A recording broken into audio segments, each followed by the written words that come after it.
Illustration হলো এমন একটা গ্রুপ, এটার কাজ যদি আপনি শিখেন তাহলে আপনি মাইক্রোসফট ওয়ার্ড প্রোগ্রামে ছোটখাটো ডিজাইনের কাজ করতে পারবেন। ইলিস্ট্রেশন ইলিস্ট্রেটরের মতোই। ইলিস্ট্রেটর কি? ইলিস্ট্রেটর হলো গ্রাফিক্স এর যে প্রোগ্রামগুলো আছে তার মধ্যে সবচাইতে বেস্ট বা সবচেয়ে গুরুত্বপূর্ণ যে সফটওয়্যারটি সেটি হলো ইলিস্ট্রেটর। ইলিস্ট্রেটরের কাজ করে মানুষ ডিজাইন করে, বই পুস্তক করে, বিভিন্ন ধরনের যে ডিজাইন গুলো হয় সেই ডিজাইন গুলো মূলত ইলিস্ট্রেটরের মাধ্যমে করা হয় 70%। বাকি 30% ফটোশপের মাধ্যমে করা হয়। সুতরাং সেই ফটোশপ এবং ইলিস্ট্রেটর দুইটার কিছু কিছু কাজ আপনি এই ইলিস্ট্রেশন থেকে করতে পারবেন। প্রথমে দেখতে পাচ্ছেন পিকচার, তারপর দেখতে পাচ্ছেন ক্লিপ আর্ট। এই ক্লিপ আর্ট এবং পিকচার দুটাই আমাদের ফটোশপ প্রোগ্রামের মতো, অর্থাৎ পিকচার সংক্রান্ত, ফটো সংক্রান্ত কাজগুলো এই পিকচার কিংবা ক্লিপ আর্টের মাধ্যমে করতে পারে। পিকচার আর ক্লিপ আর্ট দুটার মধ্যে তফাৎ রয়েছে।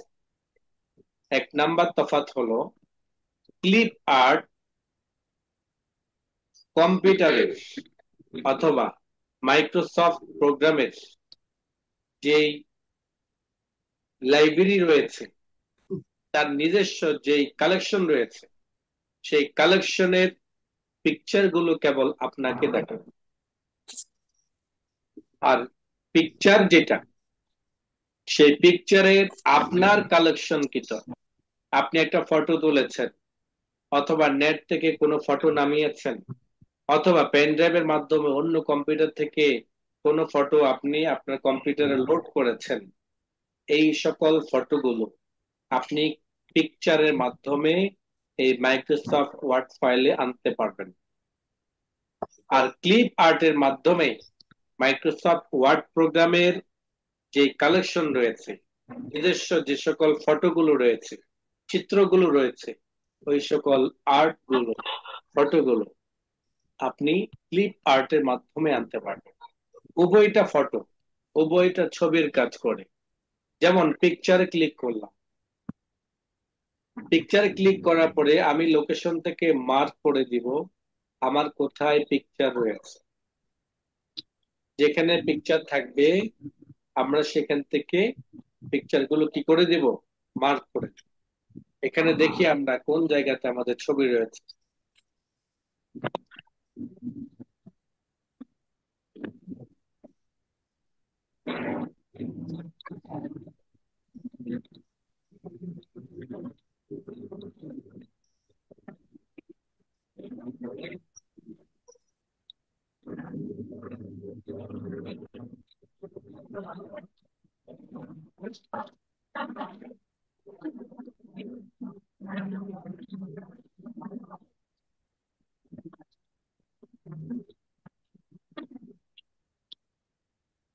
এখান থেকে আমরা কিছু ফটো দেখতে পাচ্ছি।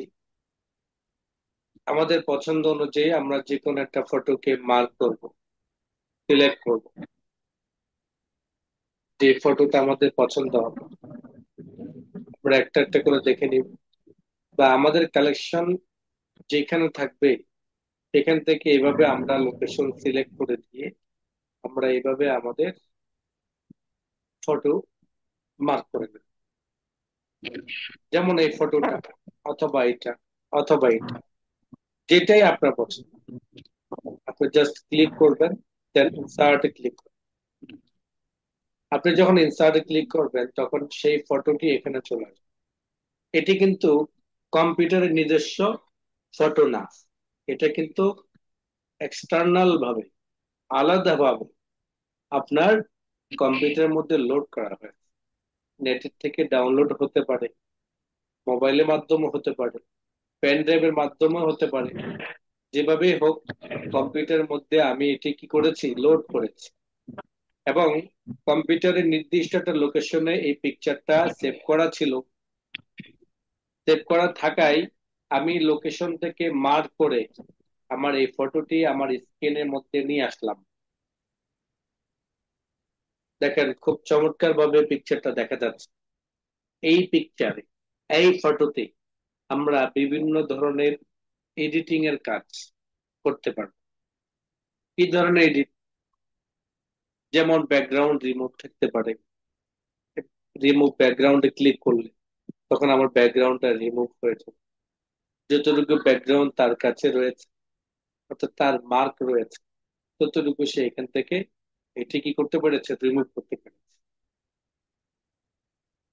আমরা পূর্বের অবস্থায় যদি ফিরে যেতে চাই, রিমুভ ব্যাকগ্রাউন্ড এটা কিন্তু আমাদের প্রয়োজন নেই। কেননা মূলত ব্যাকগ্রাউন্ড যেভাবে রিমুভ করতে হয় সেই জিনিসটা কিন্তু আমরা জানি না। অর্থাৎ এই জায়গা থেকে ওইভাবেই মন মতো করা যায় না, একটা সিস্টেমে করা যায়। এটা হলো আপনি যদি এটাকে ড্র্যাগ করে নির্দিষ্ট জায়গা করে তারপরে এটাকে কাটিং করে নিয়ে যান।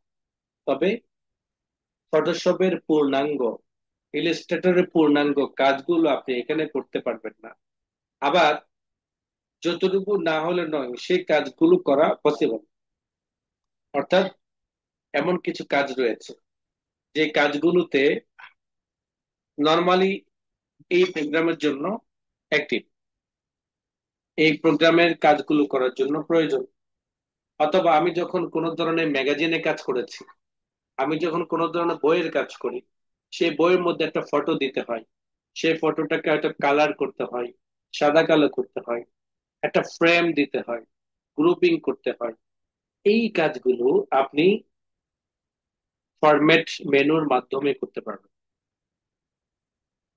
কিন্তু এইটাকে রিমুভ করা, ব্যাকগ্রাউন্ড রিমুভ করা, তারপরে এরকম আরো নানান কাজগুলো রয়েছে যেগুলো আমরা অ্যাডোবি ফটোশপ, অ্যাডোবি ইলাস্ট্রেটরের মাধ্যমে করতে পারি। সেই কাজগুলো করা সম্পূর্ণভাবে, হুবহু ভাবে করা এটা পসিবল না। যেমন কারেকশন, এই কারেকশন এখানে মূলত হলো আপনার অপাসিটি। যেমন আপনার ফটোটাকে দেখেন কোন স্ট্যান্ডার্ড মানে রয়েছে। আপনি যদি এটুকু ইয়ে করেন, আর একটু ভিতরে নিয়ে যান, মাউসটাকে যখন নিয়ে যাবেন এবার ড্র্যাগ করবেন, তখন দেখতে পারবেন যে স্ক্রিনের, দেখেন স্ক্রিন গুলো পরিবর্তন হচ্ছে। ফটোর ব্রাইটনেসটা কমছে বাড়ছে, এটাকে ফটো ব্রাইটনেস বলে। ডান পাশ হলো ব্রাইটনেস, আর বাম পাশ হলো কন্ট্রাস্ট। ব্রাইটনেস এন্ড কন্ট্রাস্টের মূলত কাজ হলো আমার ফটোটাকে একটু অন্ধকার করা, বিকেলের ছবির মতো, দুপুরের ছবির মতো, রাত্রের ছবির মতো।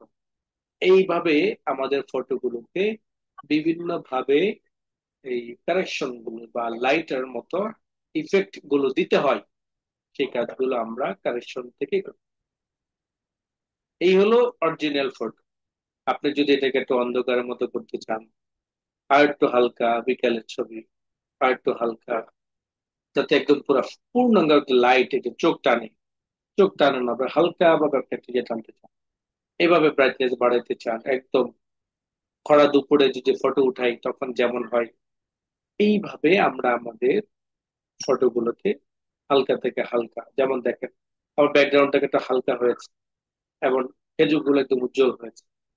এই কাজগুলো আমরা কারেকশন থেকে করতে পারি।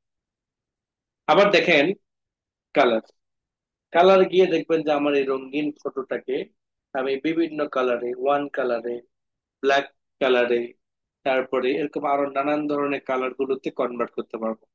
যেমন আমার ফটোটা রঙিন ফটো কিন্তু এখন সাদা কালো হয়ে গেছে। আবার যদি হাফ সাদা কালোর মতো চাই, মানে পূর্ণাঙ্গ সাদা কালো নয়, কিছুটা যাতে সবুজ সবুজ কালার ফুটে ওঠে, আর একটু যদি ইয়ে চাই, ডিপ চাই, এইভাবে আমাদের কালার গুলোকে কি করতে পারবো আমরা, ওই ব্রাইটনেস এর মতো বাড়াইতে পারবো, কমাইতে পারবো।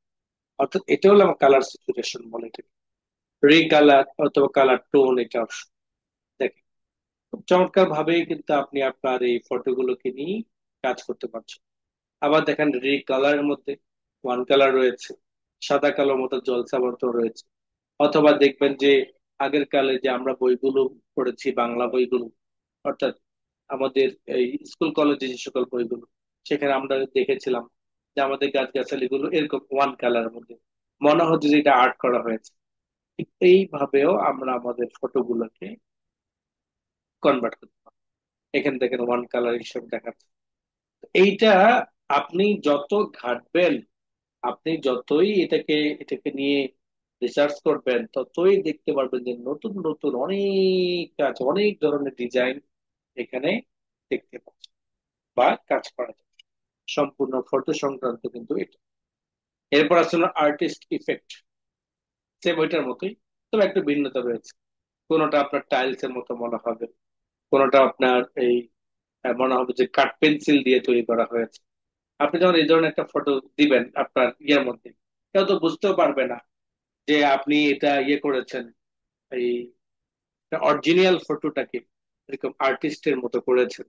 কেউ বুঝতে পারবে না, সবাই মনে করবে যে আপনি নিজে আর্ট করেছেন। কত চমৎকার ভাবে এটা মনে হয়।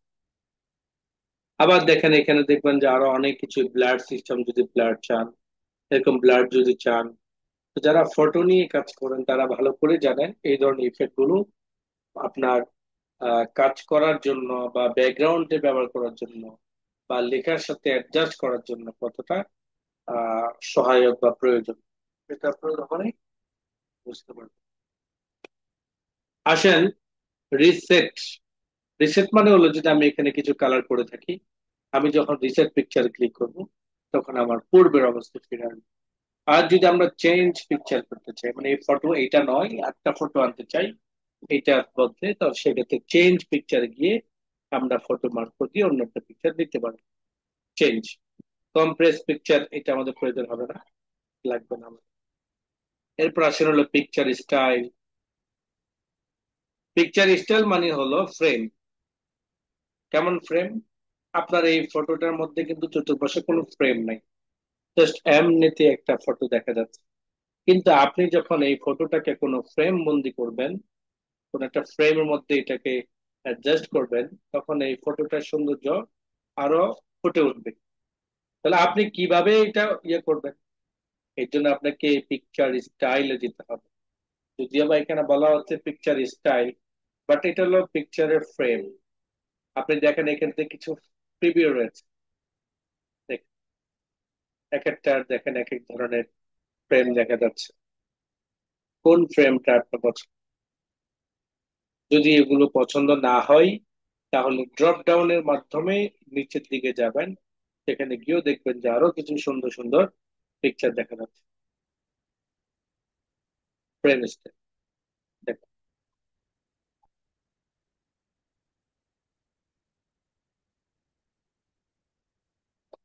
এভাবে আসেন, ড্রপ ডাউনের মাধ্যমে নিচের দিকে যান,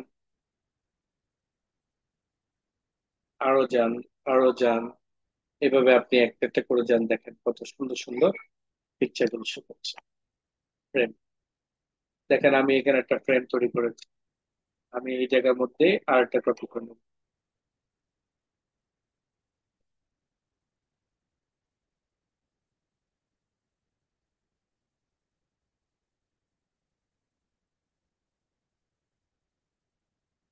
তাহলে এখন দেখেন এই যে ফ্রেমটা আমরা ইয়ে করেছি, এইভাবে কিন্তু আরো নানান ধরনের ফ্রেম গুলো আমরা এইভাবে নিচের দিকে যত ড্রপ ডাউন করবো, তত আমরা এখান থেকে ফ্রেম গুলো পাবো।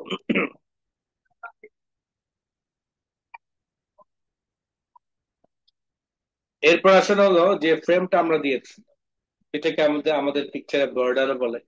আমরা যখন পিকচার বর্ডার যাব, দেন আমরা এখান থেকে কালার করব, তখন আমাদের ফ্রেমের কালারটা ফুটে উঠবে। স্বাভাবিকভাবে এটা সাদা ছিল, আপনি যদি বলেন যে ভিন্ন রকম একটা কালার দিতে চান, কোন কালারটা, যেমন ছবির যে ব্যাকগ্রাউন্ডটা রয়েছে সেই ব্যাকগ্রাউন্ডের সাথে যদি আপনি মিলিয়ে রেখে ম্যাচ করে আপনি যদি কালার দিতে চান, সেই কালারটা আপনি এভাবে দিতে পারছেন। কোন কালারটা আপনি দিবেন, এভাবে আপনি দেখে নেবেন। আবার যদি ফ্রেম স্টাইল যদি দিতে চান, যেটা আমরা আমাদের বক্সের স্টাইল দেখেছিলাম, আমরা দেখেছিলাম যে আমাদের বর্ডার মধ্যে টেবিলের মধ্যে আমরা এই ধরনের কিছু বর্ডার বসাতে পেরেছি, সেটা আমরা এখান থেকে দেখতে পাবো, যে ডট ডট চাইলে ডট ডট দিতে পারবো। পিকচার বর্ডারের নিচে রয়েছে picture effect. Picture effect, normal একটা পিকচার আমরা ফ্রেম দিয়েছি, বাট কিন্তু কোন ধরনের আমরা কি করি নাই, আমরা ইফেক্ট ব্যবহার করি নাই।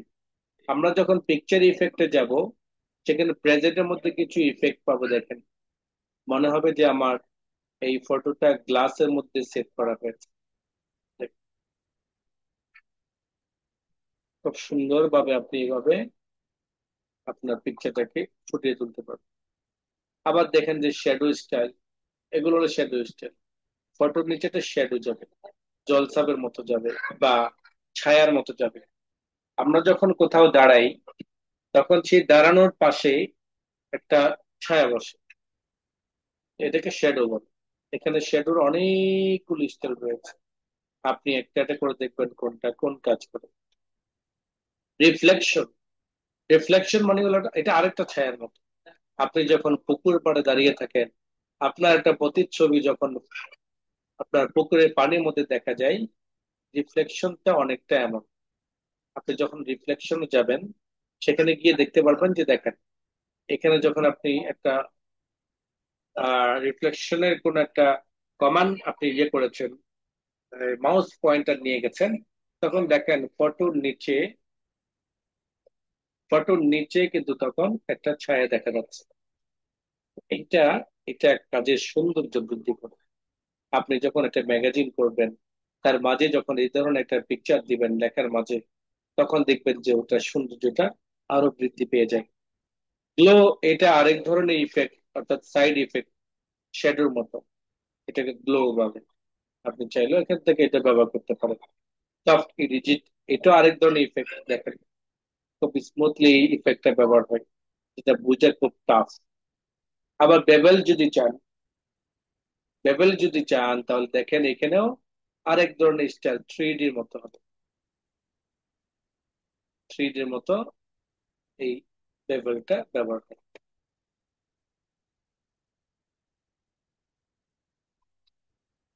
তারপর আসেন হলো আমাদের থ্রি ডি রোটেশন। এখানে থ্রি ডি রোটেশন আছে। থ্রি ডি মোডে এরকম আপনাকে দেখাবে। থ্রি ডি মোডে চাইলে আপনি এখান থেকে এগুলো ব্যবহার করতে পারেন। এক কথায় পিকচার ইফেক্টের মূলত কাজ হলো এই পিকচার গুলোকে আরো একটু গর্জিয়াস করে দেখানোর জন্য বিভিন্ন ধরনের ইফেক্ট গুলো এটাতে ব্যবহার করা। পিকচার ইফেক্টের নিচে রয়েছে পিকচার লেআউট। এই পিকচারটাকে আপনি নির্দিষ্ট একটা লেআউটের মধ্যেও ঢুকাইতে পারবেন। নির্দিষ্ট একটা লেআউটের মধ্যে এটাকে সেট করতে পারবেন। দেখেন, এটা ফ্রেম স্টাইল, এখানে যে স্টাইল দেখতে পাচ্ছেন, ওই স্টাইলে এটাকে সাজানো যায়। দেন আর কিছু লেখা যদি থাকে সেটাও লিখতে পারবেন। এটা বিভিন্ন ধরনের চিত্রের মাধ্যমে এটা করতে পারবেন। আসেন পজিশন। আপনার পিকচারটা কিন্তু বর্তমানে আপনার মার্জিনের বাম এবং উপরের সাইড ঘেঁষা আছে।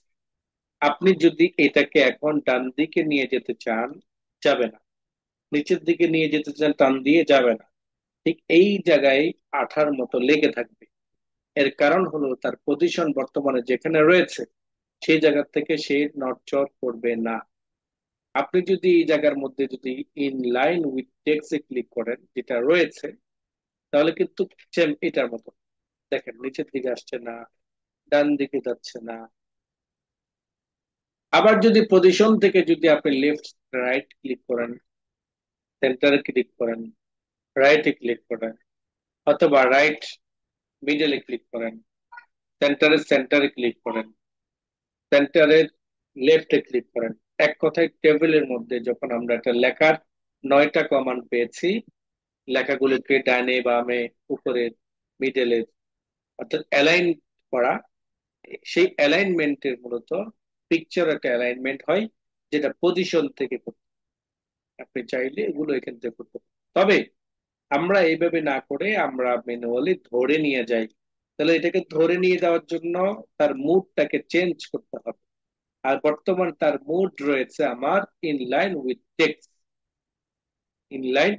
টেক্সট, অর্থাৎ এটি লাইন ভিত্তিক চলার চেষ্টা করে।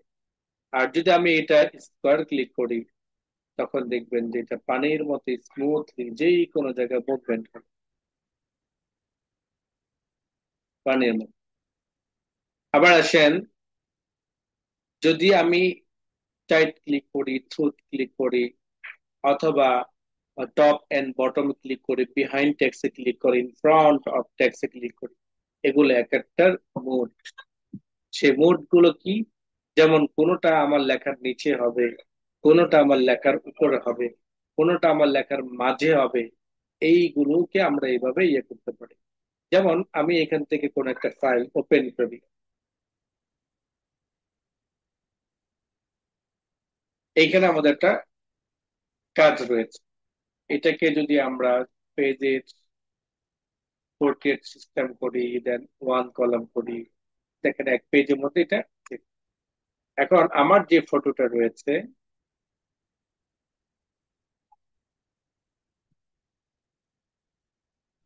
এই যে ফটোটা রয়েছে, এই ফটোটাকে আমি আমার এই ফাইলের মধ্যে নিয়ে আসবো। যখন আমার এই ফাইলের মধ্যে নিয়ে আসবো, দেখেন আমি মিডলে নিয়ে আসলাম। মিডলে নিয়ে আসা তার লেখাটা আমার ডান দিকে, বাম দিকে, উপর দিকে, নিচের দিকে এরকম দূরত্ব সরে গেছে। তা আমি যখন এখান থেকে স্কোয়ার দিলাম, সেটা আসছে। আমি যদি ক্লিক করি, তাহলে দেখেন আরেকটা ফরম্যাট শো করছে। এভাবে টপ এন্ড বটম ক্লিক করলে আরেকটা ফরম্যাট, এভাবে ইন ফ্রন্ট অফ টেক্সটে ক্লিক করলে আরেকটা, এভাবে যদি আমি বিহাইন্ড টেক্সটে ক্লিক করি তখন আরেকটা ফরম্যাট। এরকম নানান ধরনের মুড রয়েছে, যে মুড গুলোর কারণে আমার ফটোটা লেখার নির্দিষ্ট জায়গাগুলোতে সেট আপ হয়ে যাবে। এটা হলো আমার রব টেক্সটের কাজ। এরপর আসেন হলো আমার print to forward then backward.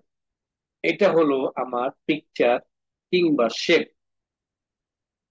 আমাদের একাধিক পিকচার থাকতে পারে,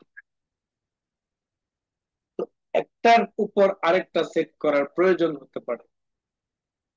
এটা যখন আমাদের হবে প্রয়োজন, যেমন আমি এখান থেকে দুইটা পিকচার করলাম, আরেকটা পিকচার করলাম,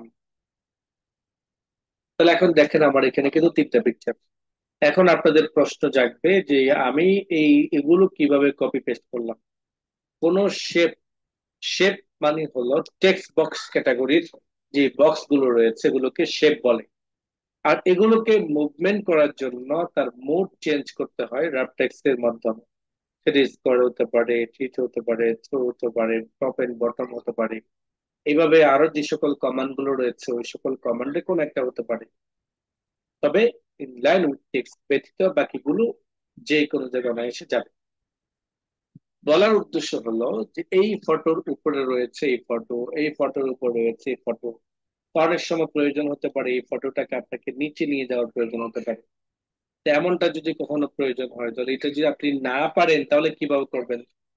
আর পারার জন্য আপনাকে যেটা করতে হবে সেটা হলো স্ট্যান্ড ব্যাকওয়ার্ড। যদি আপনি সবার নিচে নিয়ে যেতে চান, স্ট্যান্ড ব্যাকওয়ার্ড যখন ক্লিক করবেন তখন নিচে চলে যাবে। আর bring to forward, bring forward যখন ক্লিক করবে তখন উপরে আসবে, একটা একটা করে।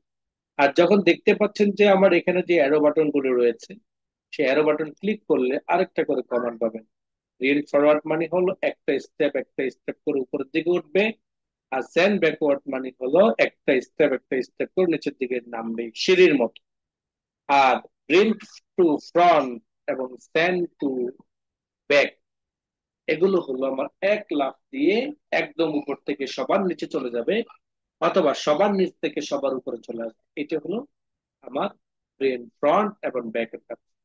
যেমন আমি সবার নিচে যেটা রয়েছে এটাকে সিলেক্ট করলাম, দেন ব্রিন ফরওয়ার্ড থেকে ব্রিন টু ফ্রন্টে ক্লিক করলাম, ফলে দেখা গেছে আমার এই নিচে যে দুটো ছিল, উপরে যে দুটো ছিল সেটা নিচে চলে গেছে এক লাফ দিয়ে।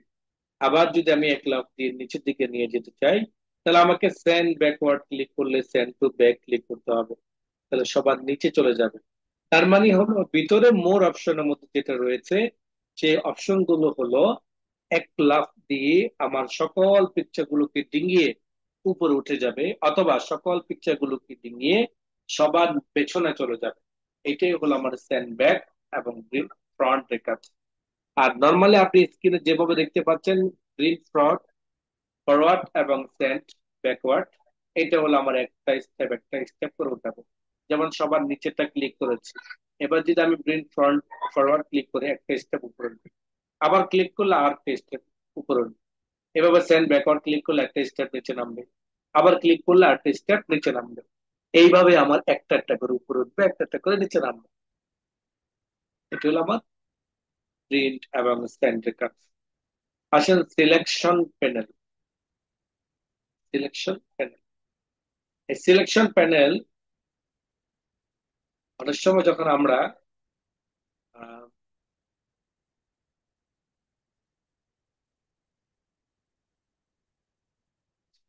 সিলেকশন প্যানেল জানার আগে আমরা আসি হলো গ্রুপ। আমরা যখন গ্রুপ ক্লিক করব তখন গ্রুপ হবে। এখন প্রশ্ন হলো, গ্রুপ ক্লিক কেন করব, আর গ্রুপ কেন হবে, আর গ্রুপ করতে হলে আমাদেরকে আসলে করণীয় কি? যেমন আমি আপনাদেরকে বলেছিলাম যে আমরা এক শব্দ এখানে, আরেক শব্দ আরেক জায়গায় কন্ট্রোল ধরে ধরে এভাবে আমরা নির্দিষ্ট নির্দিষ্ট লেখাগুলোকে কপি করতে পারি। ঠিক আমার নির্দিষ্ট নির্দিষ্ট পিকচার গুলো অথবা একাধিক পিকচার, যেমন আমি এই পিকচারটা এখন ক্লিক করেছি, আমি যদি এটার সাথে এটা ক্লিক করতে চাই, যখন এটাতে ক্লিক করব তখন এই পূর্বে যেটা ক্লিক করা ছিল সেটা কিন্তু আনক্লিক হয়ে যাবে, আনসিলেক্ট হয়ে যাবে। এটা সিলেক্ট করা আছে, এটা থেকে যদি আমি এখন এটা ক্লিক করি আনসিলেক্ট হয়ে যাবে এই উপরেরটা। তা আমি চাচ্ছি যে এটাও সিলেক্ট থাকবে, এটাও সিলেক্ট হবে, এটাও সিলেক্ট হবে। সেক্ষেত্রে আমার করণীয়, সেক্ষেত্রে আমার করণীয় হলো প্রথমে আমি একটা সিলেক্ট করব, দেন কন্ট্রোল ধরে এভাবে একটা একটা করে বাকিগুলো কি করব, ক্লিক করব। ফলে কি হবে, তিনটা একসাথে সিলেক্ট হলো। যখন তিনটে একসাথে সিলেক্ট থাকবে তখন কিন্তু আমি একসাথে এভাবে মুভমেন্ট, অথবা একসাথে আমি এগুলোকে ছোট বড় করতে পারবো। যেমন আমি টান দিলাম নিচের দিকে, নিচের দিকে আসলো। আমি টান দিলাম এভাবে ছোট করার জন্য, ছোট হয়ে আসলো। আমি এটাকে টান দিলাম সেকেন্ড পেজে চলে আসলো। থার্ড পেজে টান দিলাম, থার্ড পেজে চলে আসলো। এভাবে আমি যে কোনো পেজের মধ্যে এভাবে একসাথে নিয়ে যেতে পারছি। আবার যখন খালি জায়গাতে ক্লিক করব তখন কিন্তু আবার এই সিলেকশনটা কি হয়ে যাবে, গ্রুপিং থাকবে না। তো আমার দরকার হলো গ্রুপ করা। কেন গ্রুপ করব, বারবার সিলেক্ট করা তো আমার জন্য বিরক্তিকর। আমি যখন জায়গা মতো বসিয়ে দিব তখন আমি নিশ্চিত হয়ে গেলাম যে এটা আমাকে আর বারবার কি করা লাগবে না, ওই ক্লিক করা লাগবে না, আমার এটা সেটিংটা ঠিক আছে। তখন আমি কি করব, প্রথম একটা সিলেক্ট করার পরে কন্ট্রোল দিয়ে বাকিগুলো ক্লিক করে সিলেক্ট হবে, তাহলে আমার তিনোটা সিলেক্ট আছে। কিন্তু এটাকে আমাকে গ্রুপ করে রাখতে হবে যাতে বারবার এভাবে সিলেক্ট করা না লাগে। এই জন্য আমাকে ফরম্যাটে গিয়ে গ্রুপে যেতে হবে, দেন গ্রুপ ক্লিক করেন। এখন কিন্তু এটা গ্রুপ হয়ে গেছে, এখন এটা গ্রুপ হয়ে গেছে। আপনি যখন গ্রুপ করলেন, এটা গ্রুপটা হয়ে গেল। এই গ্রুপটা হওয়ার পরে আপনার কাছে যে কোনো জায়গায় মুভমেন্ট করা, ছোট করা অথবা অন্য কিছু করা, তাই না? সেই কাজগুলো আপনি করতে পারছেন। আপনি এখন একসাথে ছোট বড় করতে পারবেন। দেখেন একসাথে ছোট বড় হচ্ছে, মুভমেন্ট একসাথে হচ্ছে। আবার দেখেন, আপনি যদি আনগ্রুপ করতে চান তাহলে আনগ্রুপ ক্লিক করেন, তখন এটা আনগ্রুপ হয়ে যাবে। আবার দেখেন, এই ফটোগুলোকে কোন একটা সাইডে আমার হয়তো ছোট করার প্রয়োজন, অ্যাডজাস্ট করার প্রয়োজন হতে পারে। কেমন অ্যাডজাস্ট, যেমন আমার এখানে একটা ফটো রয়েছে, এখানে একটা ফটো রয়েছে, এখানে একটা ফটো রয়েছে। তা আমি চাচ্ছি যে বাম পাশের সিরিয়ালটা সোজা থাকবে। তো আমাকে কি করতে হবে, সিলেক্ট করতে হবে। কন্ট্রোল ধরে আরেকটা ধরলাম, কন্ট্রোল ধরে আরেকটা ধরলাম। এবার আমি যখন অ্যালাইনটা ক্লিক করব, লেফটে ক্লিক করব, তখন দেখবেন যে এই যে বাম পাশে অ্যালাইনটা সমান হয়ে যাবে, ডান পাশটা কিন্তু সমান নেই। আমি যদি এই মুহূর্তে ডান পাশ ক্লিক করে অ্যালাইনটা গিয়ে যদি রাইট সাইড ক্লিক করি, অ্যালাইন রাইট, তখন ডান পাশ হবে। এভাবে যদি টপ লাইন চাই তাহলে টপ যাবে। তো টপ লাইন কখন যাবো, তখন পাশাপাশি হবে। যখন পাশাপাশি হবে তখন তো আমরা টপ লাইন যাবো। যেমন এইভাবে এখন যে টপ লাইন দরকার হতে পারে, তখন আমরা এইভাবে টপ লাইনে কাজগুলো করবো। এগুলো top। উপরের লাইন থেকে সোজা করতে চাই, একটা একটা করে সিলেক্ট করলাম। এবার আমরা অ্যালাইনমেন্ট থেকে চলে গেলাম হলো অ্যালাইন টপ, অ্যালাইন টপ। আবার অ্যালাইন যদি সেন্টারে করতে চাই, অ্যালাইন মিডল, মিডল বটম সমান থাকবে। অ্যালাইন যদি আমি বটম ক্লিক করি, বটম সাইডটা ঠিক থাকবে। এইভাবে আমরা আমাদের লেখাগুলোকে যেভাবে আমরা অ্যালাইন করতে পারি, অ্যালাইনমেন্টের কাজ করতে পারি, ঠিক আমাদের ফটোগুলোতেও আমরা ওইভাবে অ্যালাইনমেন্টের কাজগুলো করতে পারি। এখান থেকে আপনারা একটা করে দেখেন। অ্যালাইনটার নিচে রয়েছে গ্রুপ, আর গ্রুপের নিচে রয়েছে রুটেড। কেমন রুটেড? আমার ফটোগুলো নির্দিষ্ট রয়েছে, আমার ফটোটাকে ঘোরানোর প্রয়োজন হতে পারে, সেক্ষেত্রেই যে আমার যে অ্যাঙ্কর পয়েন্ট গুলো আছে এগুলো দিয়ে আমি বাঁকা করতে পারবো। দেখেন, এটাকে রুটেড। এটা হলো আমি ম্যানুয়ালি ধরে ধরে বাঁকা করছি। অনেক সময় একটু হালকা বাঁকা, ফুল বাঁকা এভাবে করার প্রয়োজন হবে। যখন এইভাবে করার প্রয়োজন হবে, ম্যানুয়ালি যে আপনার টিয়া কালার যে অ্যাঙ্কর পয়েন্টটা আছে, সেই অ্যাঙ্কর পয়েন্টটা দিয়ে এটাকে রোটেট করতে। আর মেনু বার থেকে যদি আপনি রোটেট লেফট রাইট ক্লিক করেন, অথবা লেফটে ক্লিক করেন, অথবা ফ্লিপ ভার্টিক্যাল, ফ্লিপ হরিজন্টাল করেন, তাহলে উপর নিচ দেখেন, উপর নিচ হবে। আবার নিচ থেকে ডান থেকে বাম দিকে হবে। রোটেট যদি করেন তাহলে একদম 90 ডিগ্রিতে সে ঘুরে যাবে। এটা হলো আমাদের রুটেট পড়া। রুটেটের পরপরই আসেন হলো রুটেটের পরপরই আসেন হলো আমার ক্রপ। কিসের কাজ? ক্রপের কাজ হলো যখন আমি ক্রপ ক্লিক করব, তখন আমার এই অ্যাঙ্কর পয়েন্ট গুলোর জায়গায় ক্রপ অপশন চলে আসবে। কতটুকু পরিমাণ আমি ক্রপ করতে চাই, আমি এইভাবে ড্রাগ, যেমন আমার এই জায়গা থেকে এই পর্যন্ত ক্রপ, তাহলে আমি এতটুকু ক্রপ করে ফেলতে পারবো, অর্থাৎ কেটে ফেলতে পারবো। এটা হলো ক্রপের কাজ। ক্রপের কাজ মাধ্যমে আমরা আমাদের নির্দিষ্ট পরিমাণের জায়গাগুলোকে কি করতে পারবো, কাটতে পারবো। অনেক সময় দুইজন একসাথে দাঁড়িয়ে আছি, একজনটাকে কেটে ফেলতে হয়, তখন এইভাবে আপনি কাটতে পারবেন ক্রপের। আবার এগুলো কিন্তু আবার আগের অবস্থায় ফিরে আনতে পারবেন।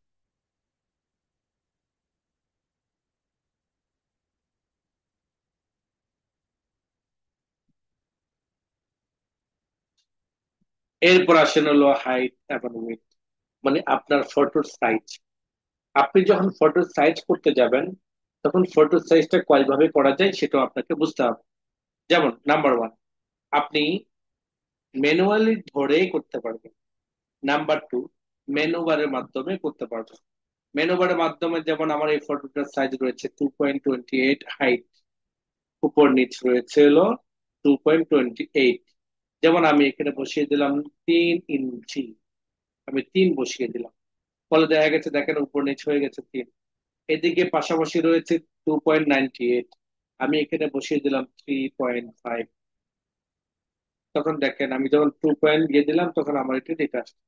এখানে কথা হলো এইটা কিন্তু লিঙ্ক, মানে কোনটার সাথে কোন সাইজের সাথে কোন সাইজটা অ্যাকচুয়াল ইয়া হবে, অর্থাৎ মোটামুটি অ্যাডজাস্ট হয়ে যাবে। এই ক্ষেত্রে এটা অটোমেটিক ভাবে কোন একটা করলে আপনি তখন এটা চেঞ্জ হয়ে যাবে লিঙ্কের মাধ্যমে। আরেকটা অপশন হলো, এটা হলো এখান থেকে মেনু বার থেকে করেছেন। আর যদি ম্যানুয়াল করতে চান, মানে হাতের মাধ্যমে ধরে করতে চান, তাহলে দেখতে পারবেন যে প্রত্যেকটা বক্সের মধ্যে 9টা করে অ্যাঙ্কর পয়েন্ট থাকে।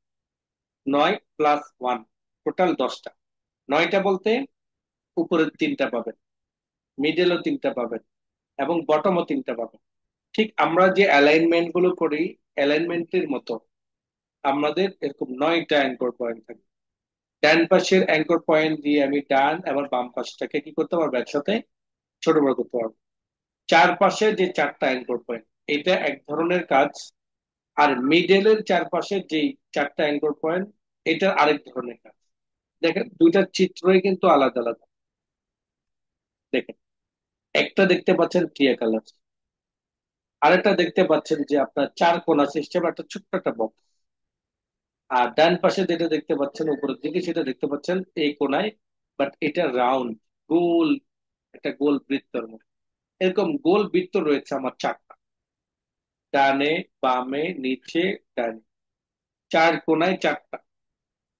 চার কোণা যে 4টা আমার অ্যাঙ্কর পয়েন্ট রয়েছে, এই পয়েন্ট গুলোর কাজ হলো যে কোনো দুটা সাইড একসাথে ছোট বড় করে দেখেন।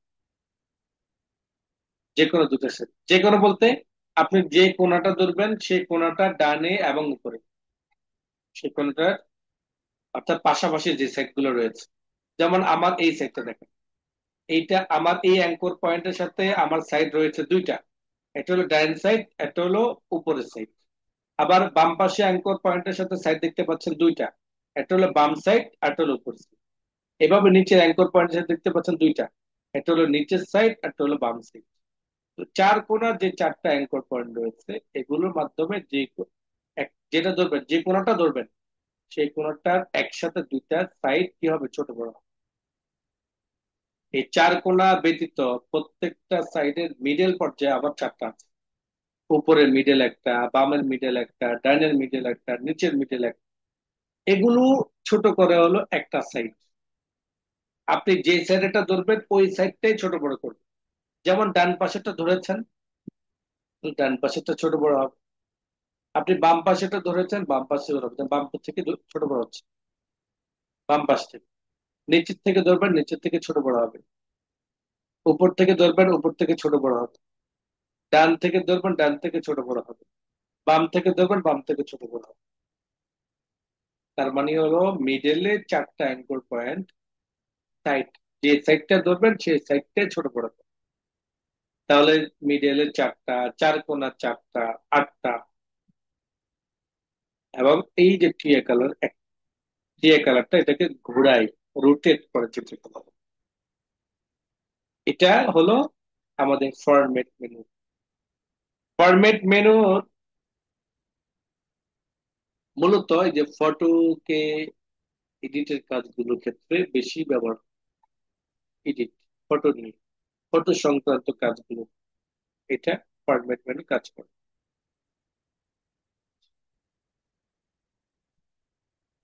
এরপর আসেন হলো আমার ফটোগুলোকে আমি কেটে দিলাম।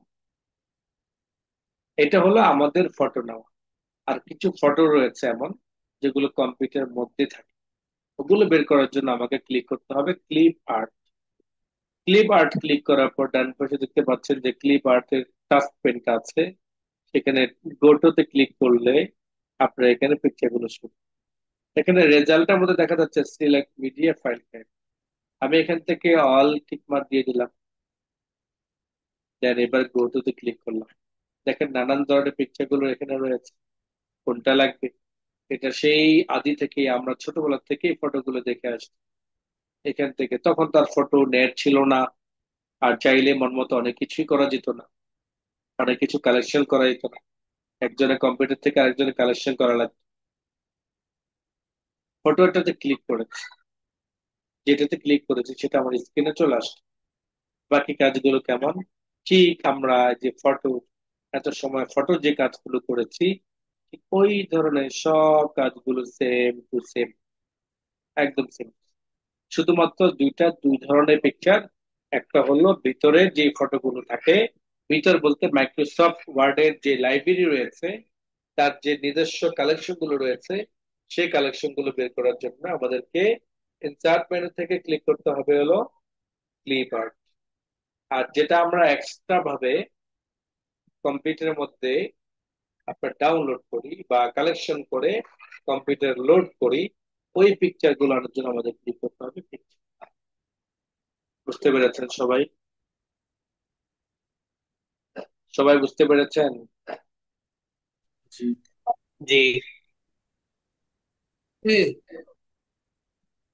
ইন্টারেস্টিং কিনা আজকে ক্লাস, যে ফটো নিয়ে আমি কাজ করব, মাইক্রোসফট ওয়ার্ডের মধ্যে ফটোকে আমি বিভিন্ন ধরনের ফ্রেমে কাজ করব। আমি আমার একটা ম্যাগাজিনের মিডলে, আমি আমার একটা বইয়ের মাঝখানে নির্দিষ্ট জায়গায় আমি আমার চিত্রগুলো বসাইতে পারবো। ইন্টারেস্টিং কিনা জি। এটা?